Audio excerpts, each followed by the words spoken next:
గట్టిగా చెప్పట్లు కొడదాం హరీష్ దంపతులకు. ఈ ప్రాంగణంలో ప్రతి సంవత్సరం జరిగే ధ్యానమా యాగానికి కానీ చక్రాలకు కానీ గత 10 సంవత్సరాలుగా ఎంత మెటీరియల్ కావాలనో ఒక్కడే పర్చేజ్ చేస్తూ ఈ వ్యక్తి ద్వారానే మొత్తం ఇవన్నీ అరేంజ్ చేశాము. చీరల కానీ చూస్తే కార్పెట్ ఏదైనా సరే ప్రతి వస్తువుని దగ్గరుండి పంపిస్తూ ఉంటాడు. గట్టిగా చెప్పట్లు కొడదాం హరీష్ గారికి. చెప్పు 2 మాటలు, ఎలా ఫీల్ అయ్యారు? 2014లో ఫస్ట్ టైం నాకు వర్క్ అప్ చెప్పినప్పుడు చేయగలుగుతానో లేనో అనుకున్నాను.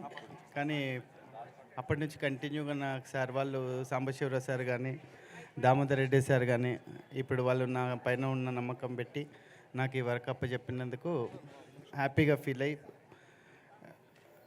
నవంబర్ 1st వీక్ నుంచి ఇదే వర్క్లో బిజీ ఉంటాను. 25th డిసెంబర్ వరకు ఇక్కడే ఇదే వర్క్ తప్ప వేరే పని పెట్టుకోకుండా ఇక్కడే వర్క్ చేస్తూ ఉంటాను. హ్యాపీగా ఉంది అంతే. హరీష్ వర్క్ చేస్తూ ఉంటే మీకు ఎలా ఉంది? చాలా హ్యాపీగా ఉంది సార్.